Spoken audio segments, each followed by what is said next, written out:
प्याज में कील गाड़कर फेंक देना, दुश्मन हाथ जोड़कर माफी मांगेगा। भक्तों, आज की वीडियो में ऐसा उपाय आपके लिए लेकर आए हैं जिससे आपके लाख क्या करोड़ों दुश्मन भी परास्त हो जाएंगे और कभी भी लौटकर आपके जीवन में दुश्मन नहीं आएंगे। अगर आप प्याज में एक कील गाड़कर इसे फेंक देते हैं तो कील और प्याज से अब आपके दुश्मनों की छुट्टी हो जाएगी और दुश्मन जो है वह हाथ जोड़कर माफी मांगेंगे। मतलब सोचेंगे कि उन्होंने आपसे दुश्मनता करने के बारे में क्यों सोचा और उन्होंने आपसे दुश्मनता क्यों की। अब देखिए, अगर गुप्त दुश्मन भी हैं, क्योंकि देखिए गुप्त दुश्मन जिन लोगों के होते हैं वह भी व्यक्ति को बहुत परेशान करते हैं, तब भी आप देखेंगे कि आपके जो गुप्त दुश्मन हैं वह भी परास्त हो जाएंगे और सामने से जो आप परिवार कर रहे हैं उनकी भी आपके जीवन से छुट्टी हो जाएगी। कभी आपसे दुश्मनता नहीं करेंगे।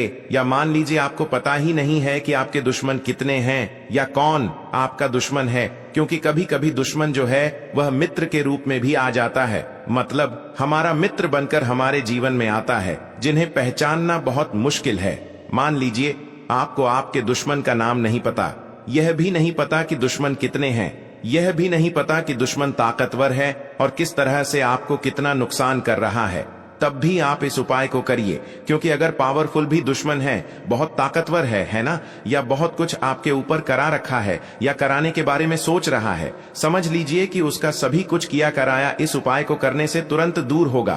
तो दुश्मन ने चाहे बंधनवार आपकी बुद्धि का करवा दिया हो, आपकी दुकान का करा दिया हो, आपके बिजनेस का करा दिया हो, वो भी खुल जाएगा। और आप विश्वास मानिए कि आपके जीवन में जो दुख और कष्ट आ रहे हैं न, उनसे आपको हमेशा के लिए छुट्टी मिल जाएगी। मतलब कभी भी आपके घर में फिर दुर्घटनाएं नहीं होंगी, कर्जे जैसी समस्याएं नहीं बढ़ेंगी और लड़ाई झगड़ा भी बिल्कुल आपके घर से, आपके जीवन से दूर हो जाएगा। देखिए होता क्या है, कभी कभी दुश्मन इस तरह का किया कराया करवाते हैं कि घर के जो सदस्य हैं वह आपस में ही लड़ना शुरू कर देते हैं। क्योंकि जब घर में जो सदस्य हैं वह आपस में लड़ाई झगड़ा करते हैं, घर में क्लेश होता है, तो ऐसे घर में धन से जुड़ी समस्याएं भी आती हैं। उस घर में लक्ष्मी नहीं रुकती जिस घर में लोग लड़ाई झगड़ा करते हैं आपस में, इसीलिए दुश्मन ज्यादातर लड़ाई झगड़ा करवा देते हैं। दूसरी चीज कि जो व्यापारी होते हैं, जिनका अपना बिजनेस है, दुकान है, शॉप है ना, और सामने दूसरे व्यक्ति की शॉप है, दूसरे व्यक्ति का व्यापार है। अब मान लीजिए आपका व्यापार तो बहुत अच्छे से चल रहा है और उस व्यक्ति का नहीं चल रहा, वह यह देख कर ही जलने लगते हैं, देखकर अर्षा करने लगते हैं कि इनका काम, इनका व्यापार बहुत अच्छा चल रहा है और मैं यहाँ कुछ नहीं कर पा रहा हूँ। तो वह देखिए, जब कुछ नहीं कर पाते हैं तो दुश्मनता निकालने लगते हैं, दुश्मनता निभाने लगते हैं और ईर्ष्या की भावना मन में इस तरह से उनके उत्पन्न होती है कि कभी कभी इसका रूप जो है वह बड़ा हो जाता है। मतलब व्यक्ति हर वह बुरा काम करता है जिससे कि सामने वाला व्यक्ति जो है वह पूरी तरह बर्बाद हो जाए। तो ऐसे दुश्मनों से आपको हमेशा बचकर रहने की जरूरत है और इस छोटे से उपाय को करने की आवश्यकता है। उपाय करिए तो और देखिए कि आपके दुश्मन कैसे परास्त होते हैं और कैसे आपके जीवन से निकलते हैं। तो चलिए जल्दी से बात कर लेते हैं उपाय की, किस तरह से प्याज में आपको कील गार्ड नहीं है और इस प्याज को कहां फेंकना है और इस उपाय को किस दिन करना है, किस समय करना है।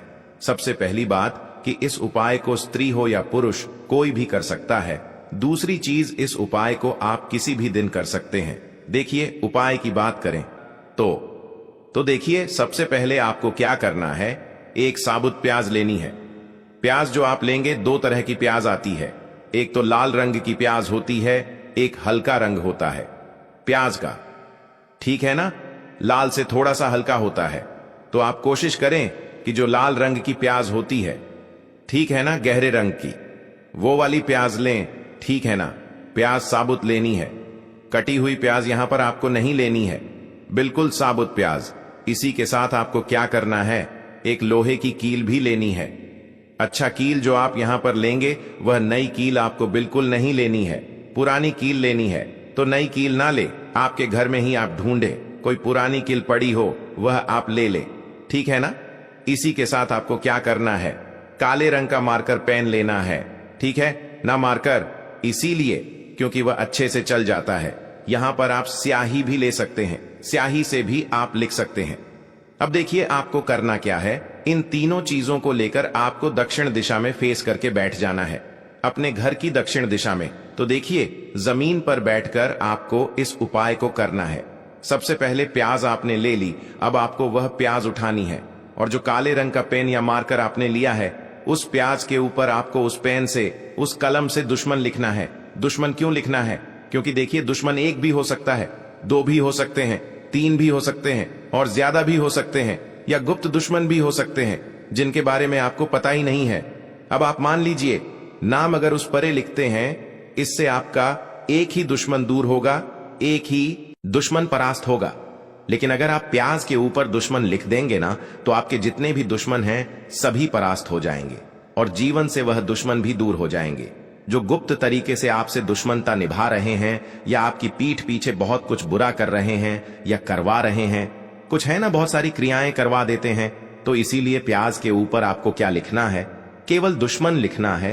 किससे लिखना है? जो काले रंग का पेन या मार्कर आपने लिया है, जहां आपने दुश्मन लिखा है, बिल्कुल उसके नीचे आपको प्याज पर जहां आपने नाम लिखा है, बिल्कुल उसके नीचे आपको एक क्रॉस का कट्टस का निशान लगाना है। ठीक है ना, क्रॉस का कट्टस का। तो देखिए, सबसे पहले आपने प्याज पर नाम लिख लिया, उसके बाद आपने क्रॉस का निशान लगा दिया। जैसे कि हम एक्स बनाते हैं, अंग्रेजी भाषा में जो एक्स बनाते हैं, उस तरह से आपको एक्स का निशान लगा देना है। अब उस एक्स के नीचे भी आपको एक शब्द लिखना है। क्या लिखना है? त्रिम। ठीक है ना, क्या लिखना है? त्रिम। देखिए, ये जो त्रिम आपने लिखना है, ये सिर्फ एक बार लिखना है। एक्स के नीचे सिर्फ एक बार इतना करने के बाद आपको एक मंत्र बोलना है। तो मंत्र आप ध्यान से सुन लें, ठीक है ना। मंत्र स्क्रीन पर भी आपको मिल जाएगा, यहां से आप नोट कर लें। ओम हीरिम क्रीम दुश्मन नाशिनी हीरिम क्रीम फट स्वाहा। तो मंत्र देखिए, आपको फिर से बता रहे हैं, ओम हीरिम क्रीम दुश्मन नाशिनी हीरिम क्रीम फट स्वाहा। इतना आपको 11 बार बोलना है। मतलब ये जो मंत्र है, ये मंत्र आपको 11 बार बोलना है। और मंत्र जब आप बोलेंगे, उसी समय आपको उस कील को, जहां पर आपने अपने दुश्मन का नाम लिखा है या दुश्मन लिखा है, वैसे तो दुश्मन ही लिखिए, नाम मत लिखिए, उसी दुश्मन शब्द के ऊपर आपको उस कील को गाड़ देना है। कब गाड़ेंगे? कील को जब मंत्र बोलेंगे, तो बस कील गाड़ने के बाद आपको क्या करना है? उस प्याज को उठाना है। आप चाहे तो किसी कपड़े में रख लें, है ना, क्योंकि इस उपाय को आपको छुपा कर करना है, किसी को बताकर नहीं करना है, क्योंकि उपाय जल्दी काम करता है। फिर आप किसी भी सुनसान स्थान पर जाएं, वहां छोटा सा गड्ढा कर लें और उस प्याज को उसी मिट्टी में दबा दें, कील सहित दबा दें। ऐसे नहीं कि कील निकालनी है या कुछ करना है, नहीं, प्याज और कील सभी को उसके अंदर आपको दबा देना है। मिट्टी के अंदर गड्ढे को अच्छे से ढक देना है। अपने घर पर चले आना है, हाथ पैर धो लेने हैं। और इस उपाय को आप कोशिश करें कि सूरज ढलने के बाद करें, ठीक है ना। जैसे ही सूरज ढल जाता है, हल्का सा अंधेरा होता है, उस समय कर लें तो ज्यादा उत्तम है। दूसरी चीज, स्त्री हो या पुरुष, कोई भी इस उपाय को कर सकते हैं, किसी भी दिन कर सकते हैं। गुप्त दुश्मन हो, सामने से दुश्मन हो, सभी के लिए कर सकते हैं। ऐसा समझ लीजिए कि दुश्मन जो है ना, ये माफी मांगने के लिए मजबूर हो जाएंगे, कभी दुश्मनता आपसे नहीं करेंगे। इतना चूक उपाय है